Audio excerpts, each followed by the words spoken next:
नमस्कार दोस्तों समाजवादी पार्टी की सांसद इकरा हसन सिर्फ उत्तर प्रदेश नहीं बल्कि आसपास के प्रदेशों में भी अपना जलवा बिखेर रही हैं। दरअसल हरियाणा में समाजवादी पार्टी ने किसी के साथ गठबंधन नहीं किया था। हरियाणा चुनाव से भी समाजवादी पार्टी दूर थी और उसका समर्थन कांग्रेस के साथ था। लेकिन इकरा हसन हरियाणा की पानीपत में समालखा सीट पर पहुंची और इस सीट पर इकरा हसन ने निर्दलीय प्रत्याशी का समर्थन किया। इकरा ने कहा कि इनके साथ हमारे पारिवारिक रिश्ते हैं, पार्टी से ऊपर उठकर हमारा ये रिश्ता है और इसलिए मैं इनके लिए वोट मांगने आई हूं। इकरा हसन ने किस अंदाज में निर्दलीय प्रत्याशी के लिए वोट मांगे, सबसे पहले आप वो सुनिए। कुछ ऐसे ही रिश्ते बन जाते हैं जिनके लिए भी आदमी को मजबूरन सामने आना पड़ता है। तो जैसा चेयरमैन साहब बता रहे थे, हमारे मुश्किल के वक्त में जिस तरीके से आप सबने हमारा साथ दिया, इसी तरीके से हमारे एक भाई, मेरे वालिद के भाई, उन्होंने भी हमारा बहुत साथ दिया। आज उन्हें जरूरत है तो सारी चीजें छोड़ के मैं उनके लिए आपके बीच में आई हूँ। किसी की मुखालफत करने नहीं आई, सब अपनी जगह पर हैं, सब अपने कर्म करते हैं। लेकिन जिसने मेरी मुश्किल में साथ दिया था, आज मेरा फर्ज है कि जब उनका वक्त है तो मैं उनके लिए आपके बीच में आऊं। तो इसीलिए मैं चेयरमैन साहब ने सारी आपको बताई, लेकिन मैं मुखालफत में किसी के नहीं आई। मैं अपने एक भाई के समर्थन में आपके बीच आई हूँ। लेकिन कुछ चीजें पार्टी से भी बढ़कर होती हैं, कुछ रिश्ते पार्टी से बढ़कर होते हैं और इसीलिए आपसे मैं चाहती हूँ कि जिस तरीके से उन्होंने मेरा साथ दिया, मेरे परिवार का साथ दिया, आप सबसे मेरी गुजारिश है कि आप लोग भी उनका साथ दें। दोस्तों, समालखा सीट पर जो कांग्रेस के प्रत्याशी थे धर्म सिंह छोकर, उन्होंने इकरा हसन के इस चुनावी प्रचार को शुरुआत में बहुत सरलता से लिया। उनको लगा कि उत्तर प्रदेश की सांसद का हरियाणा में आखिर क्या जलवा हो सकता है। लेकिन जब उनको ये रिपोर्ट मिली, जब उनको ये एहसास हुआ कि इकरा हसन हरियाणा के लोगों के बीच बेहद लोकप्रिय हैं, खास तौर पर मुस्लिमों के बीच, जाट समाज के लोगों के बीच, युवाओं के बीच इकरा हसन की लोकप्रियता है, तो धर्म सिंह छोकर को लगा कि इकरा हसन उनके चुनाव में एक बड़ा फैक्टर बन सकती हैं। इसके बाद धर्म सिंह छोकर इकरा हसन से मिलने के लिए पहुंचे। उन्होंने अपनी बात रखी और इकरा हसन ने भी इसके बाद ये कहा कि वो यहाँ किसी का विरोध करने के लिए नहीं आई हैं, बल्कि निर्दलीय प्रत्याशी से उनके व्यक्तिगत रिश्ते हैं, उनके पारिवारिक रिश्ते हैं, इसलिए वो यहाँ पर आई हैं और वो यहाँ पर कांग्रेस का किसी भी कीमत पर विरोध करने के लिए नहीं आई हैं। हमारे कांग्रेस के प्रत्याशी आए हैं, इनका स्वागत है घर पे और हमारा पड़ोस का मामला है, पारिवारिक मामला है और बहुत पुराने ताल्लुकात हैं मेरे वालिद साहब के टाइम से। तो आज ये आए हैं हमारे यहाँ पर, तो बहुत स्वागत है और इनका मान सम्मान है, आदर है। कुछ कहना चाहेंगे जो मुलाकात हुई है चुनाव को लेकर? जी देखिए, हमारी दोनों पार्टी अलायंस में हैं। कुछ गलत फहमियाँ पिछले चुनावों को लेकर थी आपस में, वो बैठकर घर परिवार की तरह उनको हमने बात करी, आपस में दूर कर लिया और अब समाजवादी पार्टी हो या इंडिया अलायंस हो, कांग्रेस हो, हमारा सबका एक ही लक्ष्य है कि हम भाजपा की राजनीति को ख़त्म करें, हरियाणा में ख़त्म करें। तो उसी के लिए हमने अपनी सारे मन मुटाव दूर रखकर अब हमारी यही मनोकामना है कि वहाँ से भाजपा हारे। इसके बाद इकरा हसन धर्म सिंह छोकर के साथ बैठी, उनके लोगों से मिली, उनके कार्यकर्ताओं से मिली और उन्होंने शुभकामनाएं भी दी। इसके बाद धर्म सिंह छोकर और इकरा हसन के बीच एक लंबी चर्चा भी हुई।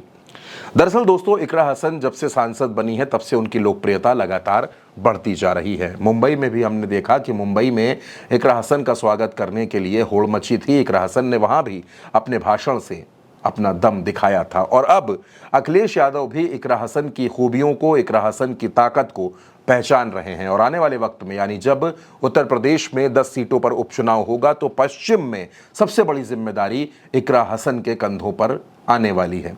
दोस्तों, इकरा हसन महज 29 साल की उम्र में कैराना से चुनाव जीतकर सांसद बनी। एक मजबूत राजनीतिक पृष्ठभूमि उनके साथ है। उनके पिता, उनकी मां दोनों सांसद रहे, उनके भाई विधायक हैं और इकरा हसन जिस सहजता के साथ लोगों से मिल रही हैं, जिस सरलता के साथ हर मौके पर पहुंच रही हैं, उसने इकरा हसन की पहचान पूरे पश्चिम उत्तर प्रदेश के साथ साथ उत्तर प्रदेश के अलग अलग जिलों में भी करवा दी है।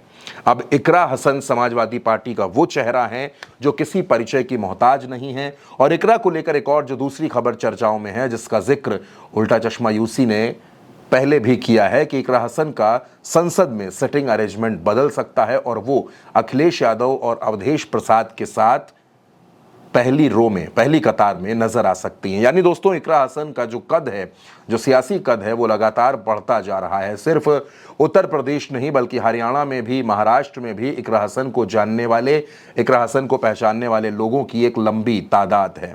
अब दोस्तों, समाजवादी पार्टी भले ही हरियाणा में चुनाव नहीं लड़ी, भले ही हरियाणा में उसने अपना पूरा समर्थन कांग्रेस को दिया, लेकिन खबरें ऐसी हैं कि महाराष्ट्र के चुनाव में 10 से 12 सीटों पर समाजवादी पार्टी अपने प्रत्याशी उतार सकती है। ये सीटें मुंबई रीजन में होंगी। दोस्तों, आपको बता दें कि महाराष्ट्र में मुंबई रीजन में 36 सीटें आती हैं, जहां उत्तर भारतीय लोगों का दबदबा है, वो ज़्यादा संख्या में रहते हैं। ये लोग उत्तर प्रदेश और बिहार के हैं, जो वहाँ रोज़गार के लिए, नौकरी के लिए या पढ़ाई के लिए मुंबई में रह रहे हैं। यानी इकरा हसन का जो अगला जादू होगा वो उत्तर प्रदेश के उपचुनाव में तो देखने को मिलेगा ही मिलेगा, क्योंकि गाजियाबाद की खैर सीट पर चुनाव होना है, मीरापुर में चुनाव होना है, कुंदरकी में चुनाव होना है।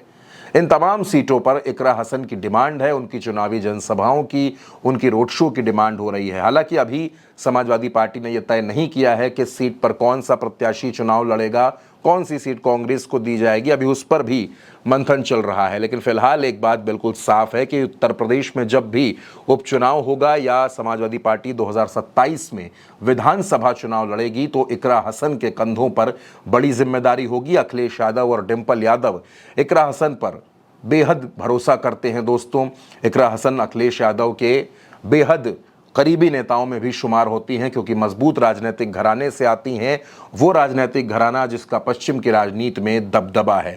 वैसे भी अगर आप पश्चिम की राजनीति को देखेंगे तो जयंत चौधरी के जाने के बाद जो एक स्पेस बना है, उस स्पेस में इकरा हसन का नाम सबसे ऊपर है। हालांकि मछली शहर की सांसद प्रिया सरोज भी अपने पांव मजबूत करने की, अपनी पहचान साबित करने की कोशिशें कर रही हैं। तो इधर पश्चिम में इकरा हसन ने पूरी तरह से कमान संभाल ली है। इकरा हसन सिर्फ कैराना की राजनीति नहीं कर रही, बल्कि शामली में, सहारनपुर में, जहां भी इकरा हसन को बुलाया जाता है, जहां भी आवाज़ दी जाती है, इकरा हसन वहां हाजिर होती हैं, वहां से लोग, वहां के लोगों से मिलने के लिए पहुंचती हैं, उनकी समस्याओं को सुनती हैं।